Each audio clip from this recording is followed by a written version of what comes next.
Greetings and welcome to my Sagittarius, my dear Sagittarius.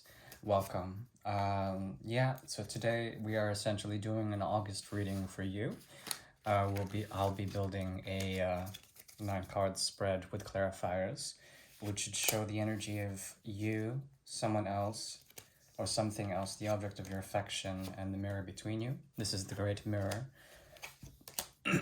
Know that this is instrumental, meaning that you don't have to play it. You don't have to play these cards. So it's up to you to use your discernment and to figure out if this resonates with you. And if so, use the patterns within the Great Mirror to help you essentially make some sort of move towards or away from a place of stillness.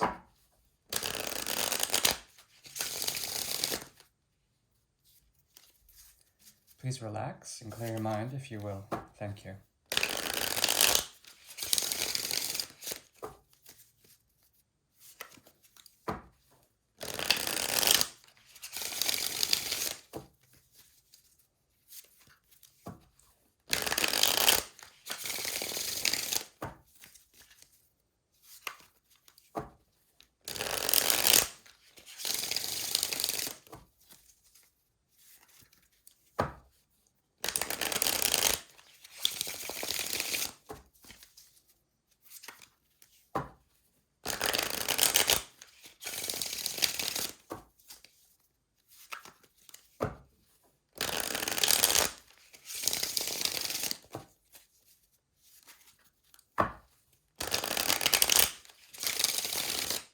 Okay.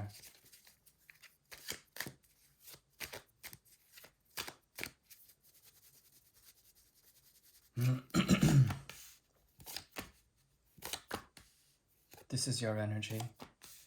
This is the energy of the object of your affection. I see. And this is the mirror between you two.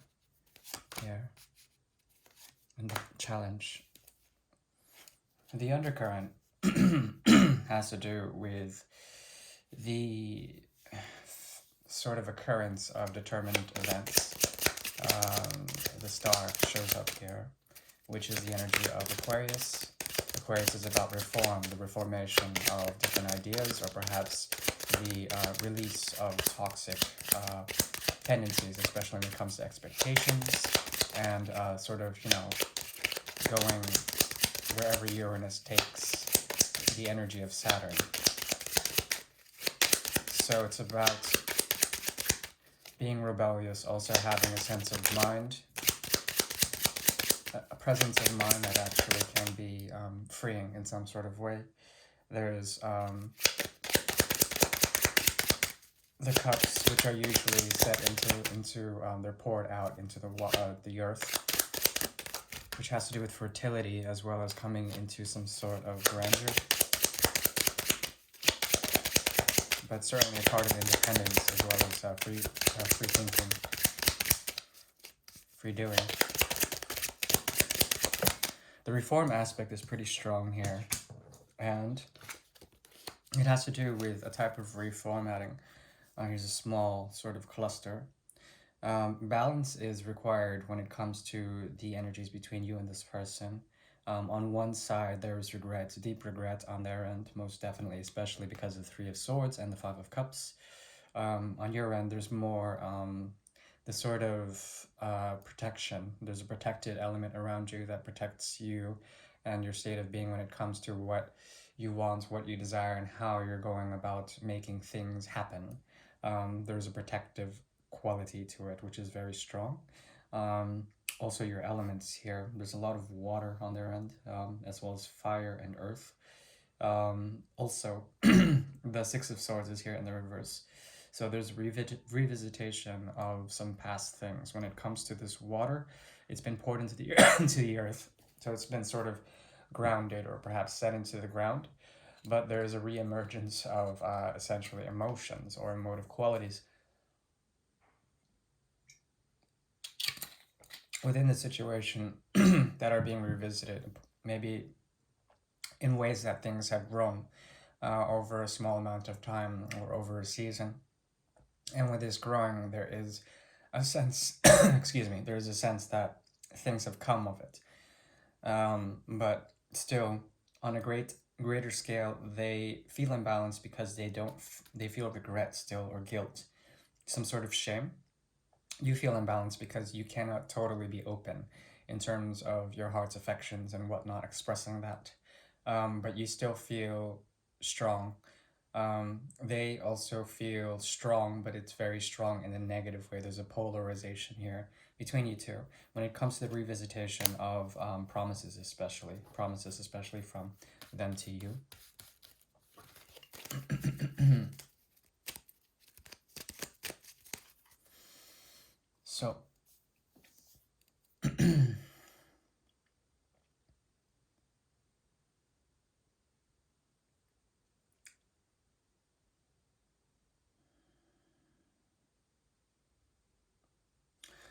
So, on a soul level, let's start there.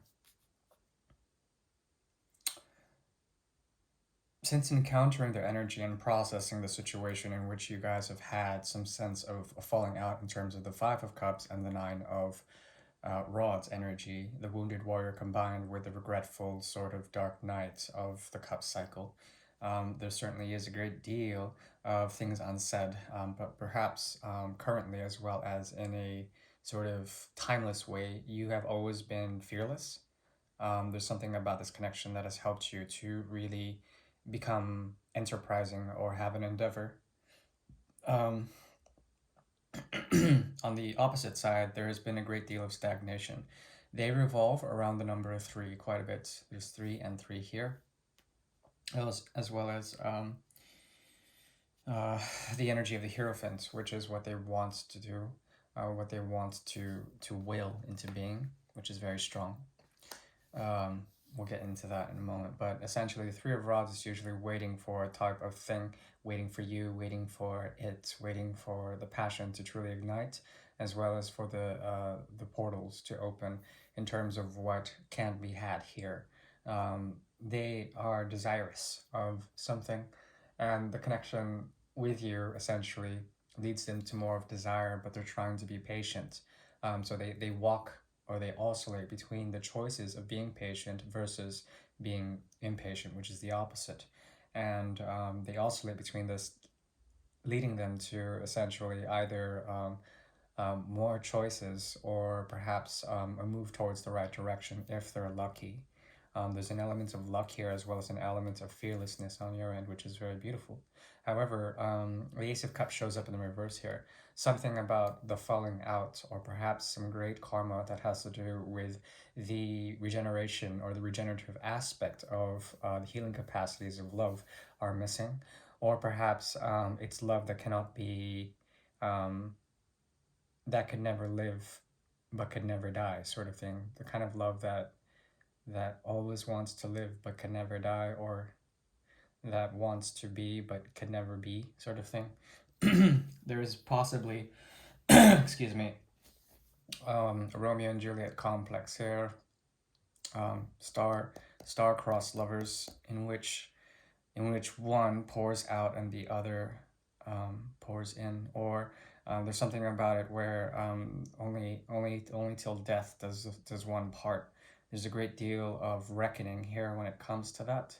Um, Also, there is something about some cycle that this person has helped you get out of in some sort of way, to break free from that and to bury the sword of truth, whatever that means to you.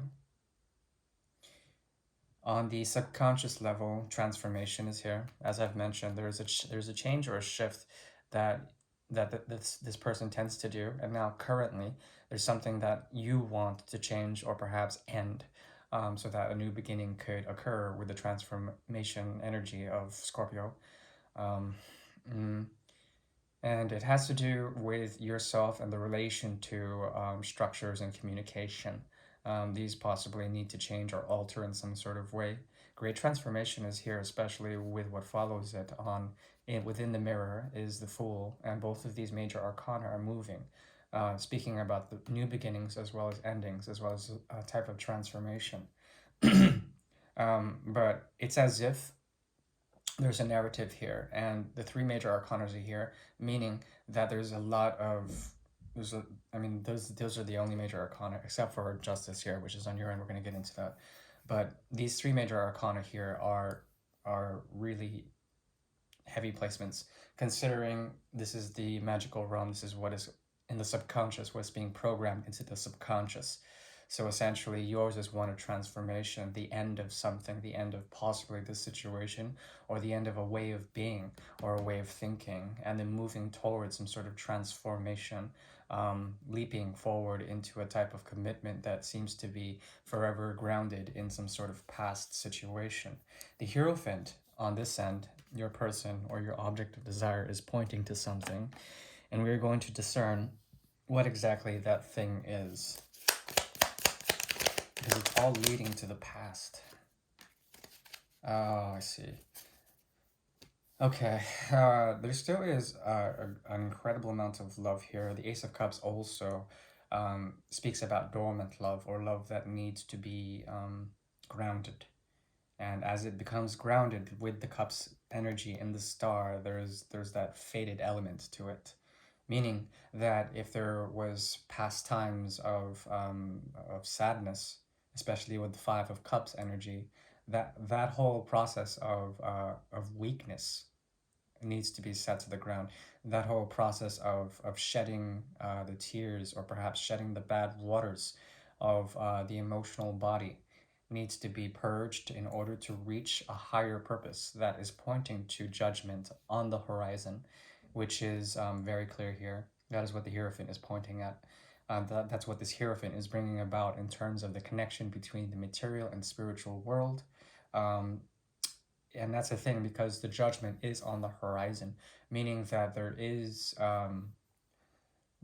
there's no clarity when it comes to the actual judgment that occurs between two people, and both of you may be trying to revive each other in some sort of way with the energy of death to begin anew together. But it's retroactive, meaning it's constantly going back into the past towards this judgment and this great love that comes through the Lenormand deck. Very interesting. Yeah, there are promises here of revisiting the cycle, for one thing, negotiating and triggering fear cycles in order to find the balance and to find the harvest, if you so please, if you so desire. There is also the challenge here of grounding. As I mentioned before, the King of Pentacles in the horizon. It's not a very good king to have on the horizon, because he's usually floored and unable to sit in his throne.